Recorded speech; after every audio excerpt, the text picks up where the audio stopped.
Retirement crisis in America with a ticking time bomb that could result in catastrophic consequences. Hi, it's Edward, back with another video. Please take a moment to click the thumbs up button below and consider subscribing to the channel. Please also share this video with your friends. Thank you for your support.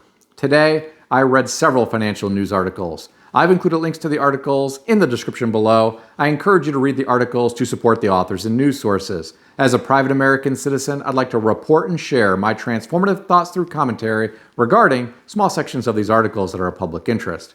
Today, I read an article on Yahoo Finance put out by Business Insider and written by Ann C. Logue, titled, "A Boomer Retirement Bomb is About to Blow Up America's Economy." According to the author, despite holding more than half of the nation's wealth, many boomers don't have enough money to cover the costs of long-term care, and 43% of 55 to 64-year-olds had no retirement savings at all in 2022. That year, 30% of people over 65 were economically insecure, meaning they made less than $27,180 for a single person. And since younger boomers are less financially prepared for retirement than their older boomer siblings, the problem is bound to get worse. Okay, ladies and gentlemen, the scariest two parts to me are that 43% of 55 to 64-year-olds had no retirement savings at all in 2022, and 30% of people in 2022 who were over 65 years of age were economically insecure and made less than $27,180 for a single person.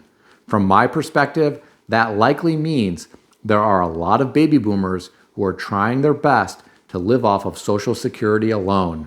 I reported just this past week about the average Social Security check in 2024 being only $1,907 per month. That is only $22,884 per year. For some retired baby boomers, that is all they have. They don't have a pension, they don't have a 401k, they don't have an inheritance, and many don't have a home paid off or a car paid off. Some of these baby boomers are trying to figure out how to live off of $1,907 per month. Social Security was never designed to be a replacement for the income that someone was earning pre-retirement. Unfortunately, that is what it has turned into for many Americans who reach an age when they are too old to work. Some people who were low-wage earners during their careers aren't even receiving $1,907 per month. I have no doubt the situation is dire for some of these baby boomers. Unfortunately, some are now at an age where there isn't much they can do about it. My heart goes out to these people, especially those who don't have family members to rely on for help. The cost of living has skyrocketed in recent years. In many areas around the country, it would be very difficult to live off of $1,907 per month if you are a renter. By the time you pay rent and utilities, there is not much money left over for food, medical, toiletries, and vehicle expenses. Forget about entertainment, unless that consists of watching television, reading a book, or rocking in a chair on the porch and waving at cars as they go by.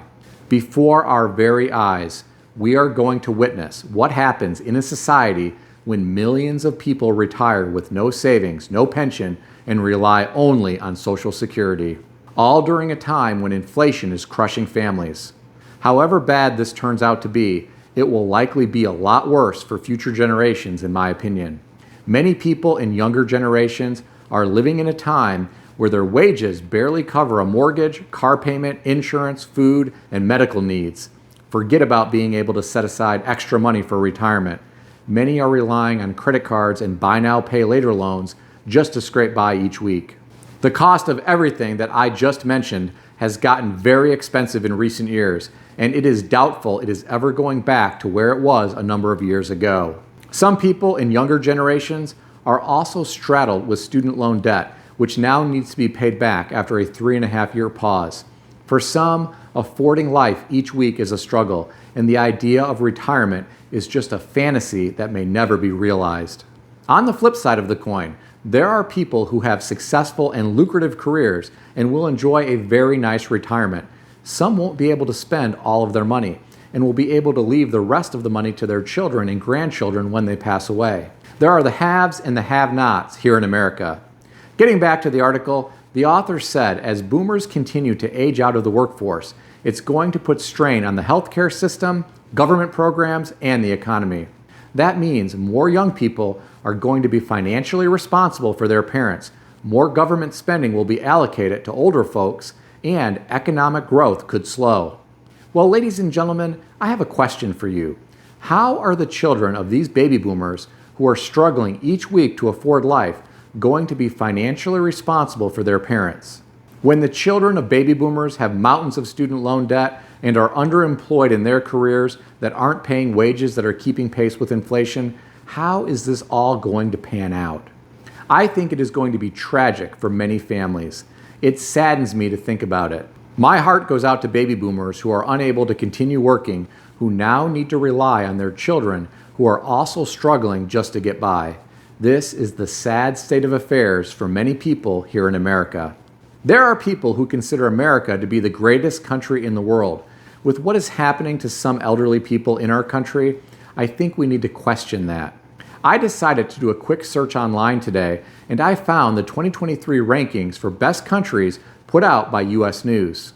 Switzerland was listed number 1 on the list, followed by Canada at number 2 and Sweden at number 3. Australia was ranked number 4, and the United States of America came in at number 5 on the list. I think the leaders of our country have some serious work to do. They need to start by revamping retirement systems in this country. What do you think of the sad state of affairs for the baby boomer generation when it comes to retirement? Share your thoughts in the comment section below. It's not just baby boomers who are in trouble when it comes to retirement. I read an article today on Yahoo Finance put out by Bankrate and written by Lane Gillespie titled, "After Years of Economic Instability, Many Gen Xers Could Reach Retirement Age Without Enough Savings." According to the author, only 40% of Gen X workers believe they'll be able to save enough to retire comfortably, according to a September 2023 Bankrate survey. Ladies and gentlemen, we are talking about a lot of people here. I did a quick search online, and there are 65.2 million people who are part of Generation X. If 60% of Generation X doesn't believe they will be able to save enough to retire comfortably, we are talking about over 39 million people. That is about the same size as the entire population of California, which is the state with the highest population in the country. This is absolutely scary from my perspective. It is also tragic. It should really shake you to your core thinking about the tens of millions of people who will reach an age where they can no longer work, but they lack adequate savings to survive and may rely only on Social Security. The author of this article said Gen Xers are facing a future where they may work into their 60s and 70s or beyond. Well, ladies and gentlemen, some better hope they can continue working into their 60s and 70s or beyond. Many won't be that lucky. Some people may end up unemployed and then face ageism in the labor market as they try to find new employment. Some may be in occupational areas where artificial intelligence is going to replace a lot of jobs. Not everyone will be able to have gainful employment as long as they want. I'm going to share some additional information from this article with you. The author provided details from Bankrate's Insights on Gen Xers Retirement. According to the author, 69% of Gen X workers feel behind on where they should be for retirement savings, the most of any generation, as of a September 2023 survey. 60% of baby boomer workers, 49% of millennial workers, and 42% of Gen Z workers feel the same. Did you hear what I just said? This retirement problem is not unique to any generation. In our lifetimes, we may see a retirement crisis unfold, and it may not be pretty. Please understand, I'm not judging or criticizing any generation. Many hardworking people are doing their best. Financial literacy is lacking in many schools, and life has gotten extremely expensive. In some areas of the country, starter homes are now close to $500,000, and some pickup trucks cost almost $100,000. The cost of a state college education at many schools is approaching about the same amount of money as a new pickup truck once you factor in tuition, room and board, books, and supplies. Understand, not everyone needs to go to college. I know that narrative has been heavily pushed in high schools for decades. Some young people might be better served pursuing something in the trades or going into sales. I know a lot of tradespeople and salespeople who are earning more money than people with a college education. Understand, I'm not trying to discourage anyone from going to college. I just suggest young people complete a lot of due diligence before selecting a college and before selecting a major. They need to make sure it is going to pay off for them given how much it costs. For those who pick the right field, they may have a bright future in a career that pays a livable wage so they can save money for retirement and avoid being in a situation like millions of people who are part of Generation X and the baby boomer generation when it comes to not having enough money saved for retirement. What do you think about all this? Share your thoughts in the comment section below. Earlier, I mentioned the haves and the have-nots in America. This next article focuses on those who have so much money they will never need to worry about retirement. I read an article today on ZeroHedge.com written by Tyler Durden, likely a pseudonym for writers at Zero Hedge, titled, "Mega Rich Are Forcing Out Millionaires on Billionaires' Bunker Island." According to the author, Indian Creek in Miami, Florida, is also referred to as Billionaires' Bunker Island. The author references Paul George as saying, "Only the very wealthy, the billionaires, can afford to live in Indian Creek now. Hundreds of millions of dollars aren't going to cut it anymore." The author said Jeff Bezos owns multiple properties on the island and is looking to buy 3 more. He purchased 2 homes on the island last year for $150 million. Apparently, the island has a private police force that patrols the island around the clock, and you can only access the island by a single guarded bridge.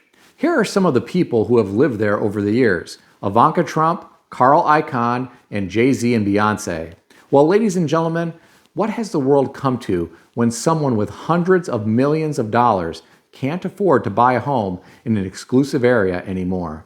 At one time, a single-digit millionaire was considered wealthy. Not anymore. Now we have billionaires. In fact, Fortune published an article on March 3rd, 2023, which referenced Grant Cardone as saying, "Single-digit millionaires are basically middle class." What do you think about that? Now, I disagree with one statement that the author wrote in this article about Billionaires' Bunker Island. He said you can only access the island by a single guarded bridge. In my opinion, this is an island surrounded by water.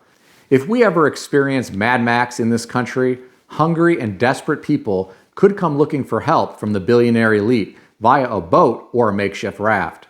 I don't know if the billionaire elite are ready for that. I know many billionaires are affiliated with companies that create jobs for Americans. I also know they are very philanthropic. I know many billionaires want to do their best to help humanity. I just think some could do more. How many mega mansions do you really need? How much land on Billionaires' Bunker Island do you really need? In my opinion, there are a lot of people in America that need help. As I talked about earlier today, we have multiple generations who are ill-prepared for retirement. Some don't want a lavish retirement. Some just want to survive in a home with adequate heat and a diet that will allow them to sustain themselves. Unfortunately, that may never be possible for millions of people during old age. What do you think about all of this? Share your thoughts in the comment section below. Please keep in mind that everything in this video is for entertainment purposes only, and nothing in this video is financial advice or advice of any kind. If you need advice, seek advice from a qualified professional in good standing who puts your interests first and foremost. If you enjoyed this video, consider subscribing to the channel. Please also consider sharing this video with your friends. I want to extend a special thanks to everyone who has subscribed to this channel. I want to also thank all of my channel members. Check out some of the great books that I suggest you consider reading in the description below. I've included Amazon affiliate links to these books. As an Amazon associate, I earn from qualifying purchases. Stay healthy and wealthy. I'll see everyone in the next video.